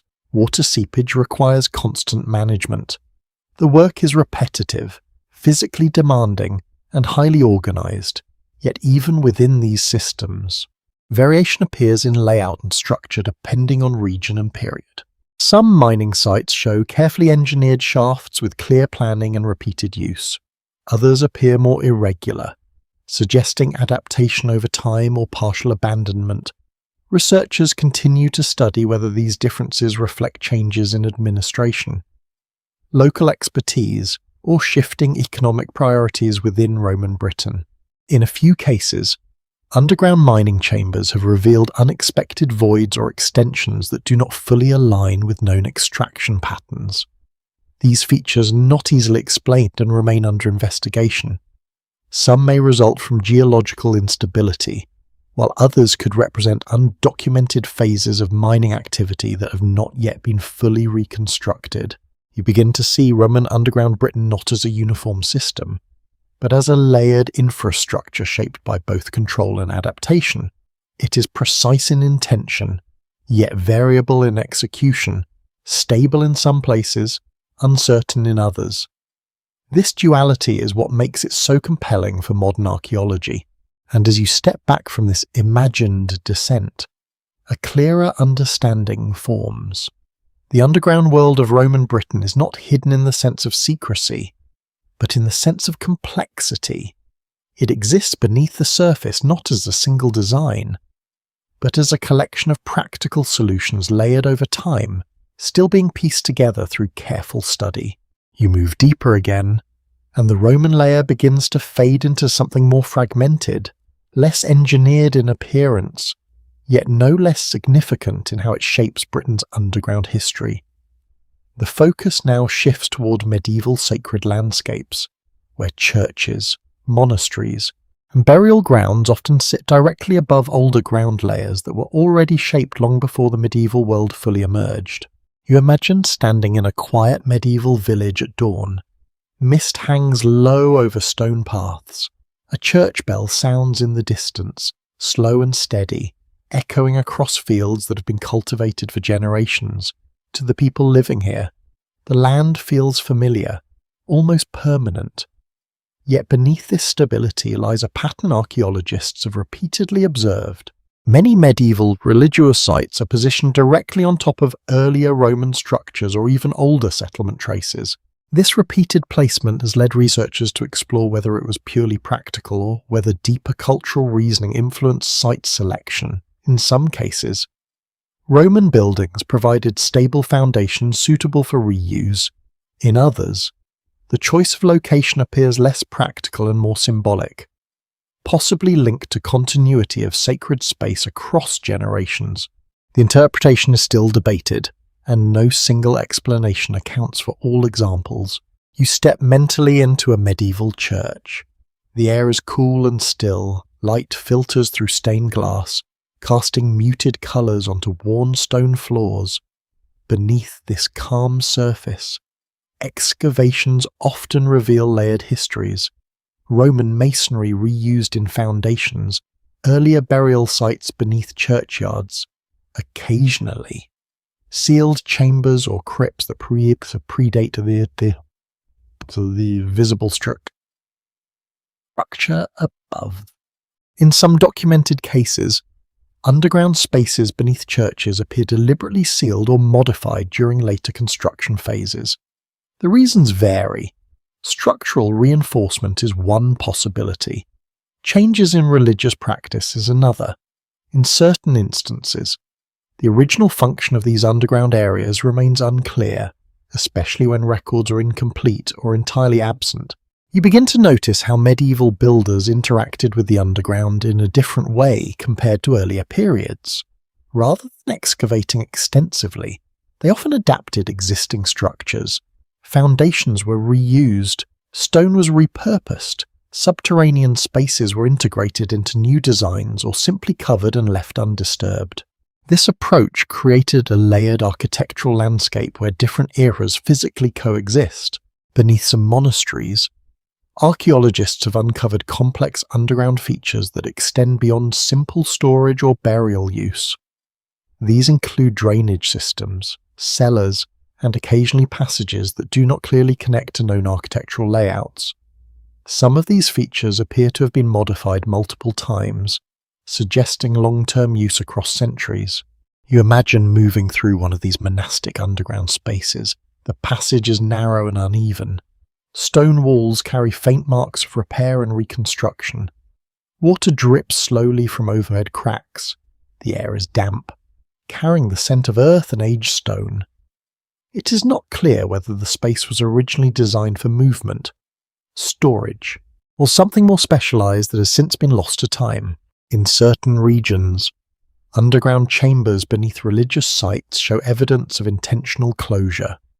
Stone blocks or packed earth fill former entrances, in some cases. These closures appear carefully executed rather than abrupt. Archaeologists continue to examine whether these were safety measures, ritual acts, or responses to structural instability. The lack of written explanation leaves interpretation open. You begin to see how medieval sacred landscapes do not simply sit on top of earlier history. They actively incorporate it. Roman foundations become part of church structures. Older burial grounds remain beneath newer ones. Underground spaces are reused, modified, or sealed depending on changing needs and beliefs. This layering creates a complex relationship between visibility and memory. What is seen above ground represents only the most recent phase of use. Beneath it lies a compressed record of earlier human activity, often without clear boundaries between periods. Archaeologists must carefully separate these layers to understand how each generation interacted with the same physical space. In some cases, medieval records refer indirectly to underground features, though rarely in precise detail. Mentions of old vaults, hidden chambers, or forgotten passages appear in fragmented descriptions. These references are often too vague to connect directly with excavated sites, yet they provide valuable hints about how people of the time perceived what lay beneath them. You imagine how knowledge of underground spaces might have changed over time. A chamber known in Roman Britain might become partially forgotten in the early medieval period, then rediscovered or repurposed centuries later. Each stage adds another layer of interpretation, altering both function and meaning. A subtle complexity emerges here. Not all underground spaces were continuously known or used. Some may have been entirely forgotten for long periods before being rediscovered. Others may have remained known locally, but undocumented in surviving records. This uneven transmission of knowledge contributes to the difficulty of reconstructing a complete underground map of Britain. You continue through this mental landscape, noticing how medieval builders sometimes preserved older stonework not out of intention to honour the past, but because it was structurally practical. Strong foundations remained useful regardless of their origin, yet over time, this practical reuse created an unintended preservation of earlier underground layers across Britain. Modern archaeological excavations beneath churches and historic settlements continue to reveal this deep stratification. Each dig exposes a vertical timeline of human activity, compressed into a single location: Roman foundations beneath medieval walls, earlier burial layers beneath churchyards, occasional natural voids beneath all of them, shaped by geological processes long before human occupation. And as you reflect on this, the underground world beneath medieval Britain begins to feel less like a hidden realm and more like a continuous accumulation of human decisions, each layer built upon what came before, sometimes deliberately, sometimes unknowingly, but always adding depth to the same ground. You move deeper still, and the medieval presence begins to thin out, leaving behind something quieter and more fragmented. The underground world of Britain now feels less like structured architecture and more like traces of human effort that have lost their original context. What remains are marks, fragments, and impressions of labour that no longer tell a complete story on their own. You imagine standing in an excavation trench somewhere in rural Britain. The soil is layered carefully, each stratum revealing a different moment in time. Archaeologists work slowly, brushing away earth with tools that feel almost delicate against the weight of history. A fragment of pottery appears, then a worn stone tool, then a shallow cut in the ground that suggests repeated human activity long before written records existed. These traces are not dramatic in isolation. A single pit in the ground tells very little, but when multiple features appear across a landscape, patterns begin to form: linear arrangements of post holes, repeated shallow depressions, subtle alignments that suggest structured use of space. Yet even here, interpretation remains cautious. What looks intentional may sometimes be the result of natural processes or later disturbance. You begin to sense how easily meaning can shift when dealing with incomplete evidence. Archaeologists remain careful not to assign purpose too quickly. A hollow in the ground might be storage, it might be part of a dwelling, it might be something entirely different that no longer has a modern equivalent. This uncertainty is not a weakness in the field, but a necessary discipline. In some parts of Britain, excavations have uncovered evidence of repeated human activity that does not fit neatly into known settlement patterns. These sites contain tools and material remains, but lack clear structural organisation. Some researchers interpret them as seasonal camps, others suggest short-term resource gathering sites. The lack of definitive architecture leaves room for ongoing discussion. You walk mentally through one of these landscapes. There is no village, no clear building layout. Instead, activity is scattered. Fire pits appear in different locations, tool fragments are spread unevenly across the ground. Animal remains suggest hunting and processing, yet the absence of permanent structures raises questions about how these spaces were used over time. This is where underground interpretation becomes even more complex. Some of these sites show subtle subsurface features that may indicate pits or storage areas. Others reveal shallow cuts that could represent early forms of excavation. But without clear boundaries or construction markers, it becomes difficult to distinguish between human intention and natural formation. You notice how the ground itself begins to act like a record. Every disturbance leaves a trace. Every excavation, even small, becomes part of a longer sequence of interactions between humans and landscape. Over time, these traces accumulate, creating a layered surface that archaeologists must carefully read like a text with missing pages. In certain regions, evidence of early mining or resource extraction appears in very simple forms. Shallow pits, scattered spoil, and irregular digging marks suggest that early communities were experimenting with the extraction of materials from the earth. These activities do not yet resemble the large organised mining systems seen in later periods, but they mark an important stage in human interaction with the underground. You imagine these early efforts, a small group working slowly into the soil, testing the ground, following veins of stone or mineral.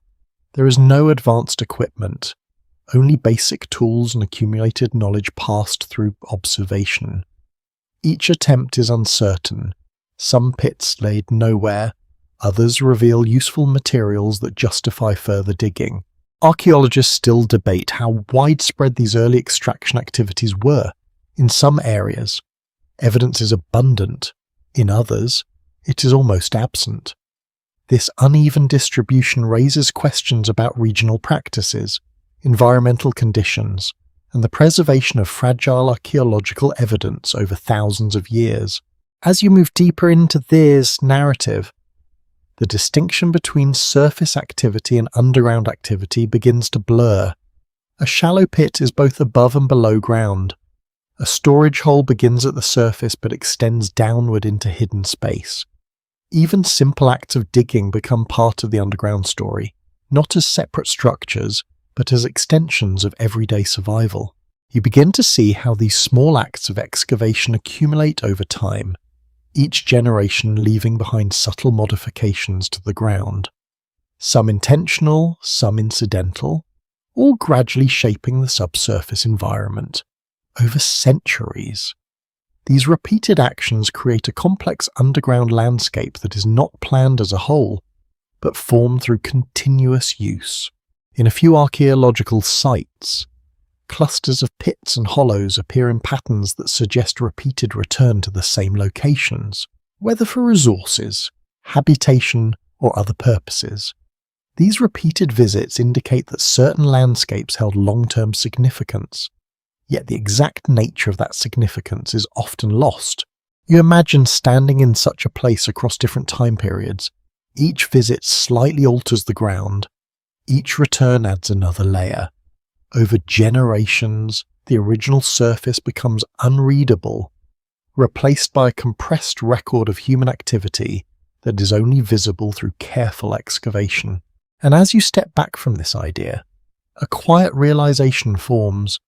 The underground history of Britain is not only made of tunnels, caves, and chambers, it is also made of countless small interactions with the earth, repeated so often that they eventually become part of the landscape itself. You move deeper into the accumulating layers of Britain's underground history, and the narrative begins to feel less like a sequence of discoveries and more like a gradual loss of clarity over time. The further you descend into the record, the more you encounter not just physical spaces beneath the ground, but also gaps in knowledge where history once existed but is no longer fully recoverable. You imagine standing in an archive room filled with fragile manuscripts and incomplete records. The air is still, slightly dry, carrying the scent of aged paper. Historians carefully examine documents that mention underground spaces in passing. A reference to a collapsed tunnel, a note about repairs beneath an old settlement, a brief mention of a hidden chamber whose purpose is never fully explained. These fragments survive, but the context around them is missing. In many cases, medieval and early modern records that could have clarified underground structures have been lost over time. Fires, wars, decay, and simple neglect have removed entire sections of written history. What remains is uneven, scattered across different sources that rarely align perfectly with archaeological evidence. Researchers continue to question how much underground knowledge was ever formally recorded, and how much existed only in local oral tradition. You begin to see how fragile historical transmission can be when it comes to subterranean spaces, unlike buildings above ground, which are visible and often continuously maintained. Underground structures can disappear from collective awareness once their entrances are lost or sealed, without regular access. Even significant spaces can fade from memory within a few generations. You walk mentally through a rural medieval landscape where an underground passage once existed but is now forgotten. The entrance has collapsed or been covered over by soil and vegetation. Locals may still refer to it indirectly in place names or stories, but the physical location is no longer known with certainty. Over time, even these references become symbolic rather than factual. Archaeologists often rely on indirect evidence to reconstruct such lost features. Place names, boundary descriptions, and scattered references in legal documents can sometimes hint at underground structures. However, these clues are rarely precise enough to provide full reconstruction. Historians still debate how reliable these indirect sources are when compared with physical excavation data. In some cases, modern construction has unexpectedly revealed forgotten underground spaces that were never recorded in surviving documents. A foundation cut into a void, a collapsed chamber beneath farmland, a tunnel segment exposed during roadwork. These accidental discoveries highlight how much may still remain undocumented beneath the surface.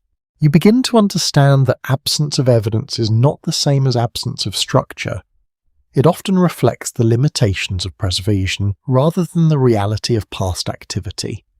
Entire underground systems may have existed without ever being formally described in written records, especially in earlier periods where documentation was limited or localized. As you move further into this idea, the underground world becomes increasingly defined by what is missing. Gaps in maps, unexplained voids in survey data, incomplete excavation reports. Each missing piece creates space for interpretation, but also limits certainty. Researchers must constantly balance possibility with caution. In some archaeological regions, there are documented cases where earlier excavation notes refer to underground features that are no longer visible today. These features may have collapsed, been filled in, or simply not fully excavated at the time of discovery. Later researchers attempting to relocate them often find only partial traces or nothing at all. You imagine the difficulty of working with such incomplete information. A description written centuries ago mentions a passage beneath a field. Modern survey finds a faint anomaly, but nothing definitive, without clear alignment between records and physical evidence. Interpretation remains uncertain. This is a common challenge in underground archaeology, where time can erase both structures and the knowledge of their existence. A subtle pattern begins to emerge. The underground history of Britain is not only shaped by construction and use, but also by forgetting. Each generation inherits a landscape that already contains hidden layers, some known, some partially remembered, and many entirely lost, over time. This creates a disconnect between what exists beneath the surface and what is known above it. You begin to see how knowledge itself becomes layered. Physical structures exist underground, but understanding of those structures exists in fragile human records that can disappear far more easily than stone or soil. This imbalance means that the archaeological record is always incomplete, always subject to revision as new discoveries appear. Even in modern times, new underground features continue to be discovered unexpectedly. Construction projects, infrastructure work, and targeted archaeological soil surveys occasionally reveal spaces that were not previously documented. Each discovery adds to the complexity of the historical record, but also reinforces how much remains unknown. And as you reflect on this, a quiet realization settles in. The underground history of Britain is not just a physical landscape beneath the earth. It is also a landscape of memory, shaped as much by what has been forgotten as by what has been preserved. You continue downward through the layered story of Britain's underground world, and now the focus shifts again. The uncertainty is no longer only about lost records or sealed passages. It becomes something deeper, tied to the limits of detection itself. Even in modern times, when advanced tools can scan beneath the ground with remarkable precision, there remain areas where the earth still refuses to fully reveal its structure. You imagine standing in an open field in present-day Britain. From the surface, everything appears ordinary. Grass moves in slow wind. The land is quiet, unchanged in appearance for generations. Yet beneath this calm surface, modern geophysical surveys sometimes detect anomalies, subtle voids, irregular densities, shapes that do not immediately correspond to known structures or natural formations. These findings do not always point to dramatic discoveries. In most cases, they are later explained as geological variation, root systems, drainage patterns, or collapsed historical features. but a small number remain unresolved, either because they are too deep, too faint, or too fragmented to interpret with confidence. Researchers remain careful, emphasizing that detection does not always equal understanding. You begin to see how the underground world resists complete mapping, even with ground-penetrating radar and LiDAR scanning. There are limits to what can be confidently identified. Soil composition affects signals, moisture distorts readings, older disturbances overlap with newer ones. Each layer interferes with the clarity of the next, creating a kind of visual noise beneath the surface. You imagine looking at a cross-section of the land instead of a clean diagram. You see overlapping traces of different periods. Natural formations intersect with human activity. Ancient pits cut through older geological layers. Later construction disturbs earlier features. Over time, the ground becomes a complex archive where clarity decreases with depth, not because of distance alone, but because of accumulated interference.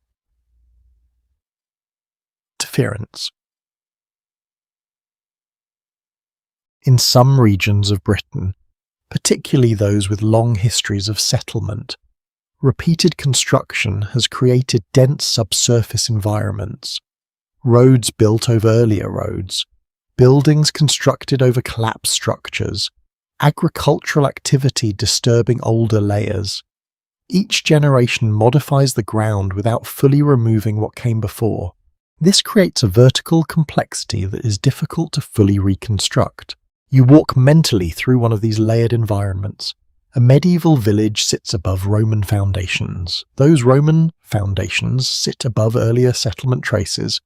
Beneath those traces lie natural formations shaped long before human occupation. Each layer influences the next, but none can be fully separated without careful excavation.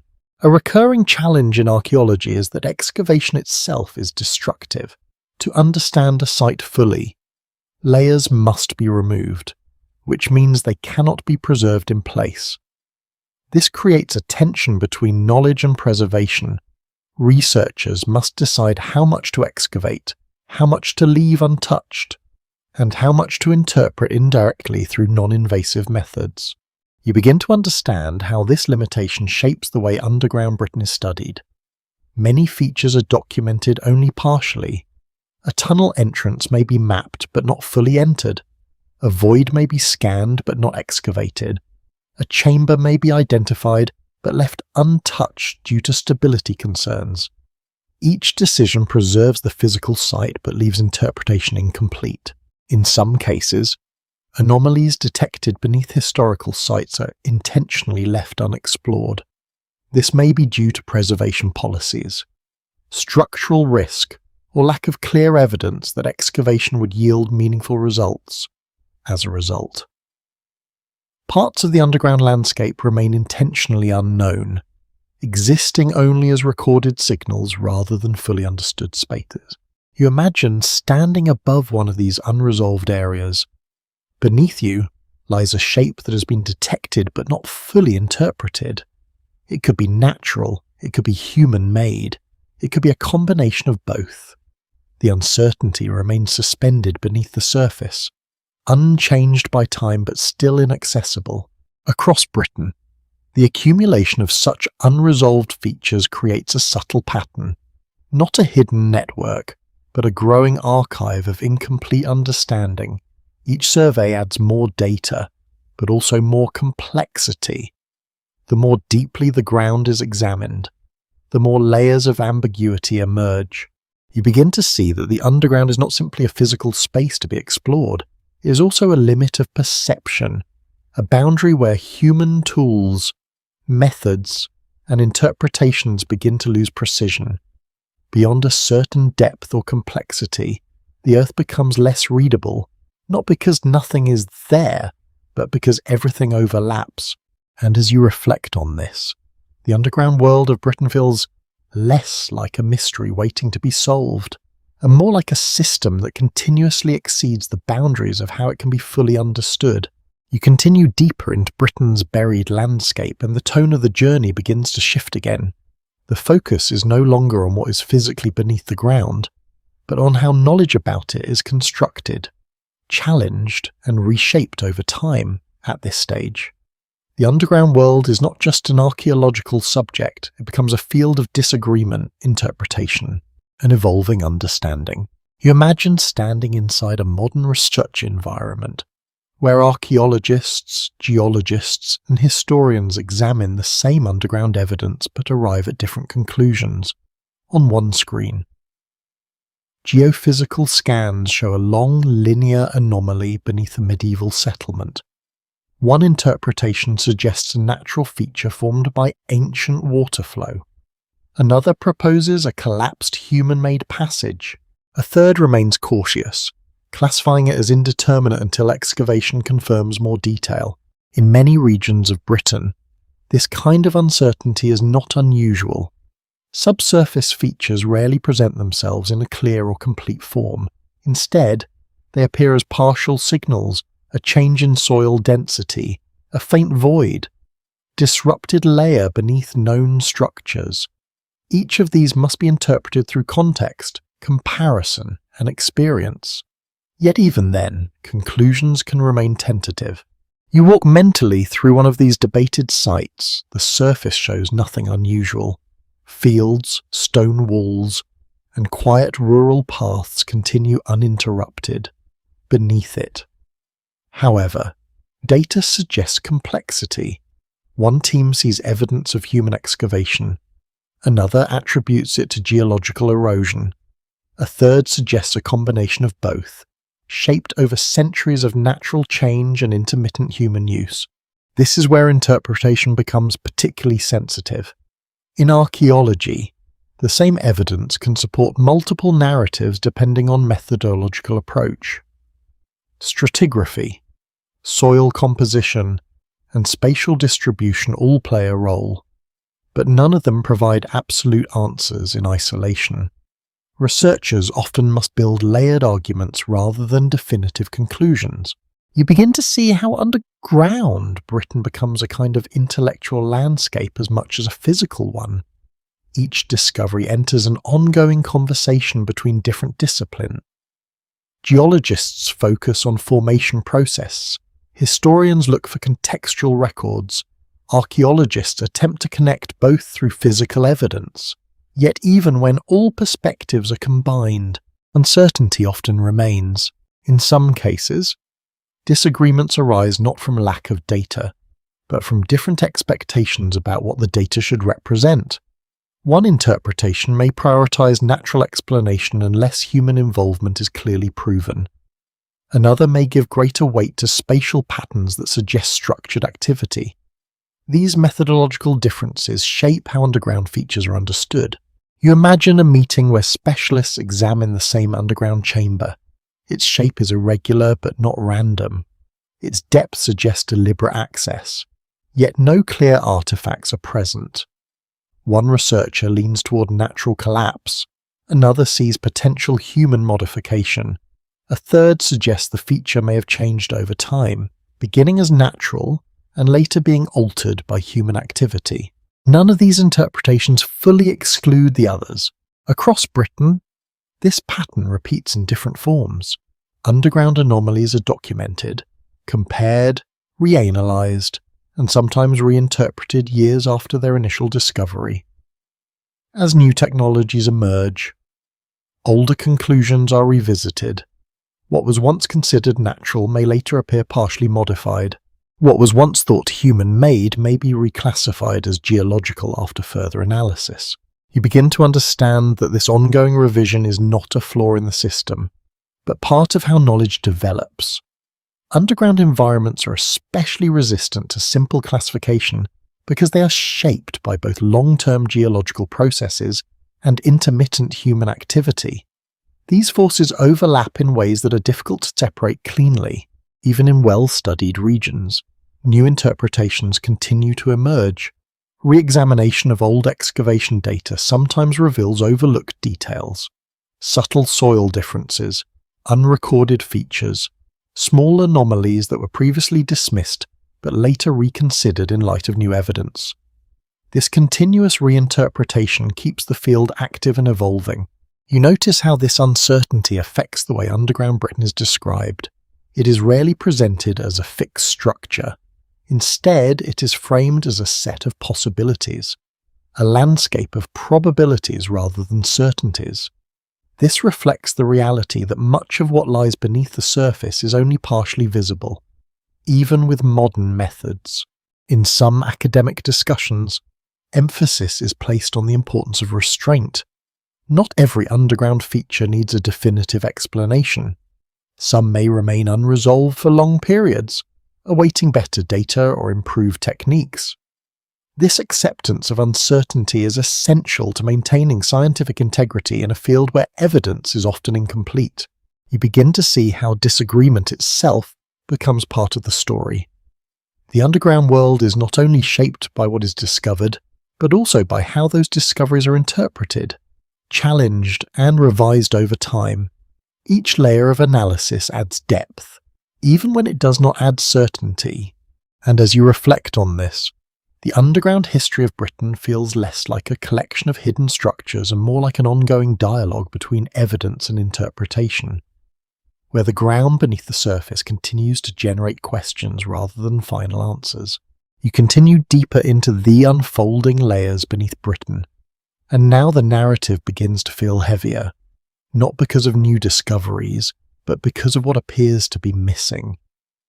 The underground world is no longer defined by visible structures or even debated interpretations. It becomes increasingly shaped by absence, by what once existed but can no longer be fully traced. You imagine standing at the edge of an archaeological site where excavation has already moved through multiple phases, trenches cut through soil like careful slices of time. Each layer reveals fragments of earlier human presence. Yet between these layers there are gaps, missing sections of context, disturbed deposits, areas where later activity has erased earlier traces almost completely. In many parts of Britain, especially regions with long settlement histories, repeated construction has significantly altered the underground record. New buildings replace old ones. Foundations cut into earlier layers. Agricultural activity reshapes the upper soil over centuries. This constant reuse of land gradually compresses and disturbs the original archaeological sequence, making it difficult to reconstruct continuous underground histories. You begin to see how underground spaces are especially vulnerable to this process. A tunnel that once existed may collapse and become indistinguishable from natural soil. A chamber may be filled and forgotten. A passage may be partially preserved but disconnected from its original context. Without clear continuity, interpretation becomes fragmented. You walk mentally through one of these partially erased environments. There are traces of human activity, but they are incomplete.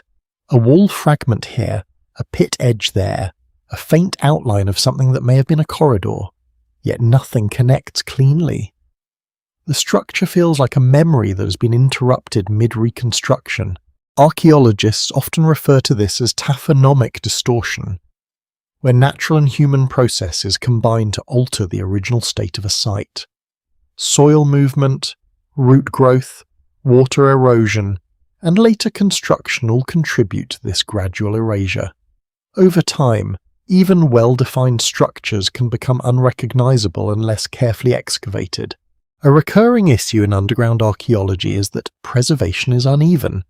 Some environments protect features remarkably well. Dry caves, sealed chambers, and waterlogged soils can preserve materials for thousands of years. Other environments destroy them almost completely. This uneven preservation creates a biased record, where some types of underground activity are visible while others are effectively invisible. You begin to understand how this affects interpretation. What survives is not necessarily what was most important in the past, but what happened to survive the conditions of time. This introduces a subtle distortion in how underground history is reconstructed. Entire categories of activity may be underrepresented simply because they left fewer durable traces. In certain regions, archaeologists have identified what they call negative evidence zones. These are areas where expected underground features are absent despite strong indicators that human activity once occurred there. The absence itself becomes a point of investigation. Did structures exist and disappear? Or were they never there to begin with? You imagine trying to reconstruct a tunnel system from partial remnants. A segment here, a collapsed section there, and long stretches where nothing remains at all. The gaps between known points must be inferred rather than observed. This creates a reconstruction that is always provisional, always open to revision. Across Britain, historical records sometimes reference underground features that no longer have any physical trace. Old maps may mark tunnels or pits that cannot be located today. Written accounts may describe passageways beneath settlements that have since vanished completely. These discrepancies between documentation and physical evidence continue to challenge researchers. You begin to see how absence becomes an active part of the underground story. It is not simply missing information. It is a condition created by time, environment, and human activity. What is gone shapes how what remains is interpreted. In some excavation sites, earlier digging has unintentionally destroyed parts of the very structures being studied. Early archaeological methods were often less precise than modern techniques. As a result, some underground features were partially recorded and then removed before their full significance was understood. Later researchers must work with incomplete documentation, attempting to reconstruct what was lost. You imagine standing in one of these altered sites. The original structure no longer exists in full. Only fragments remain, preserved in notes, drawings, and scattered artifacts. The rest has returned to the ground, indistinguishable from surrounding soil. The underground world here is not hidden, it is partially erased. This raises a deeper question that researchers continue to explore. How much of Britain's underground history has been permanently lost, not due to lack of discovery, but due to the natural and human processes that continuously reshape the land? There is no precise answer, only estimates and cautious interpretation. And as you reflect on this, the underground world begins to feel less like a hidden system waiting to be uncovered, and more like a record that is constantly being edited by time itself, where preservation and loss exist side by side in every layer of the ground. You move further into the depths of Britain's underground narrative. And now the tone shifts again, after layers of construction, debate, and disappearance. The focus turns toward meaning, not only what existed beneath the ground, but how people in different eras may have understood it. This is where interpretation becomes less technical and more reflective, shaped by belief, fear, practicality, and imagination. You imagine standing in a quiet stretch of medieval countryside at twilight. The surface world feels familiar. Smoke rises from distant chimneys. Paths wind between fields that have been worked for generations, yet beneath this ordinary landscape, underground spaces carry meanings that were not always purely functional. For many communities, what lay beneath the earth was not just a physical environment, but a boundary between the known and the unknown. In medieval Britain, underground spaces were often associated with burial, transition, and protection. Crypts beneath churches held the dead close to sacred ground. Chambers beneath monasteries stored not only goods, but sometimes relics, or items considered spiritually significant. Even natural caves could take on symbolic meaning, especially when associated with legends or local tradition. You begin to walk mentally into one of these subterranean spaces. The air is still and cool. Stone walls absorb sound, making every movement feel distant. Light enters only in thin fragments. It is easy to understand how such environments could shape human perception over time, especially in societies where darkness and enclosure were closely tied to ideas of mystery and the unseen. Some archaeological interpretations suggest that certain underground spaces may have been used for ritual purposes, although this remains difficult to confirm. In many cases, evidence is ambiguous. Objects found in caves or chambers could represent practical storage, discarded materials, or deliberate placement with symbolic intent. The same physical evidence can support multiple readings, and researchers continue to debate these possibilities. You notice how interpretation often depends on context. A bone fragment in a cave might be seen as dietary waste in one setting, but as a ritual deposit in another. A sealed chamber might be understood as abandonment, or as deliberate closure for reasons that are no longer recorded. Without written explanation, meaning must be reconstructed indirectly. Across different periods of British history, underground spaces have repeatedly been linked to ideas of transition. Birth, death, protection, and concealment all find symbolic expression beneath the surface. Even in later periods, folklore and local tradition sometimes preserve these associations, describing hidden places beneath hills or ancient structures as sites of significance or caution. You imagine how stories might grow around such places. A blocked tunnel becomes a warning. A collapsed chamber becomes a forgotten entrance to something deeper. Over time, these narratives blend with memory, transforming physical spaces into cultural ones. Whether or not the stories reflect original use, they influence how later generations perceive the underground. In some archaeological contexts, evidence suggests that underground spaces were revisited long after their initial use. This repeated return can indicate continued importance, whether practical or symbolic. However, determining the exact reason for revisitation remains challenging. It could reflect resource reuse, curiosity, or enduring cultural significance passed through oral tradition. You begin to see how underground Britain is not only shaped by physical activity but also by layers of meaning assigned to those spaces over time. Each generation interprets what lies beneath the ground through its own understanding of the world. What was once practical can become symbolic. What was once symbolic can be forgotten entirely. In certain regions, natural caves contain markings and arrangements that continue to puzzle researchers. Some appear intentional, others less clearly so. Without written explanation, their purpose remains open to interpretation. Scholars propose multiple theories, but none are universally accepted.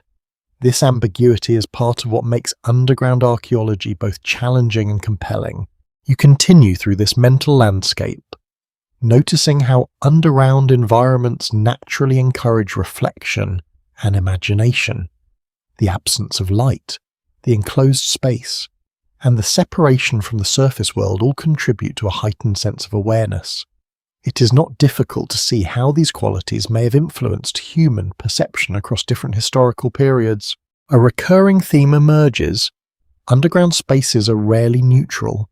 They are experienced, interpreted, and reinterpreted across time. Their meaning shifts depending on cultural context, available knowledge, and changing belief systems. This means that the same physical space can hold entirely different significance in different eras.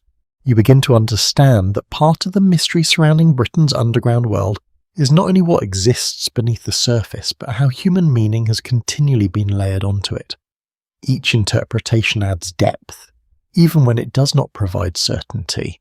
And as you reflect on this, the underground world feels less like a collection of hidden structures and more like a long history of human imagination interacting with the earth itself, shaping how the unseen has been understood across centuries. You move deeper still, and the underground story of Britain begins to shift in a quieter, more introspective direction.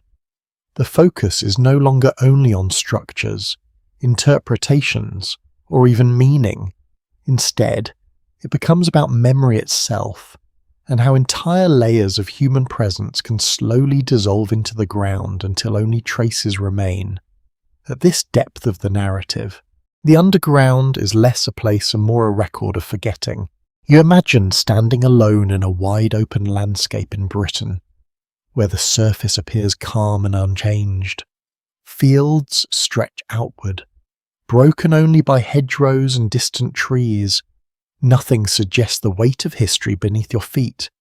Yet under this surface lies a compressed accumulation of time, each layer of soil holding fragments of past lives, some still identifiable, many reduced to indistinct traces in archaeology. There is often a moment when excavation stops revealing clear structures and begins revealing patterns that are harder to define. Scattered post holes without complete buildings, isolated pits without clear purpose, subtle changes in soil colour that suggest human activity but do not form recognisable architecture. These are not dramatic discoveries, but they are persistent, and they accumulate across sites in ways that are difficult to fully explain. You begin to notice how this accumulation creates a sense of distance between the present and the past. The deeper one goes, the less complete the picture becomes, not because there was less activity, but because time has compressed and blurred the evidence. What remains is a partial archive, shaped as much by survival as by original human intention. Across Britain, archaeologists frequently encounter what might be called fragmented landscapes, areas where evidence of human activity exists, but without the clarity of full settlement reconstruction. These spaces suggest movement, temporary occupation, repeated return, or activity that does not conform to permanent structures. Researchers continue to explore how widespread such patterns may have been across different periods. You imagine walking through one of these landscapes in the past. There are no clearly defined boundaries between settlement and wilderness. Instead, there is gradual transition. Activity appears in one area, fades in another, and reappears elsewhere. Over time, this creates a shifting pattern of human presence that is difficult to map precisely. A subtle realization begins to form. The underground record is not just incomplete because of loss or erosion. It is also incomplete because human activity itself was often fluid, temporary and adaptable. Not everything was built to last. Not everything left a clear physical footprint. Some activities may have been intentionally light on the landscape, leaving minimal traces that are difficult to distinguish from natural processes. In some excavation sites, evidence suggests a repeated but short-term use of certain areas, small fire traces, limited tool fragments, and minimal structural remains indicate that people may have returned to the same locations multiple times, without establishing permanent settlements. The reasons for this pattern are still being studied. It may relate to seasonal movement, resource availability, or environmental conditions. You begin to see how this kind of activity complicates the underground record. Each visit leaves behind a small imprint.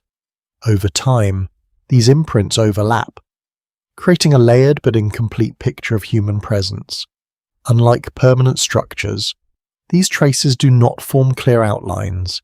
Instead, they blend into the soil, becoming harder to distinguish as time passes. This is where the idea of memory becomes central. The ground does not preserve history evenly. It preserves fragments, distorted by time and environment.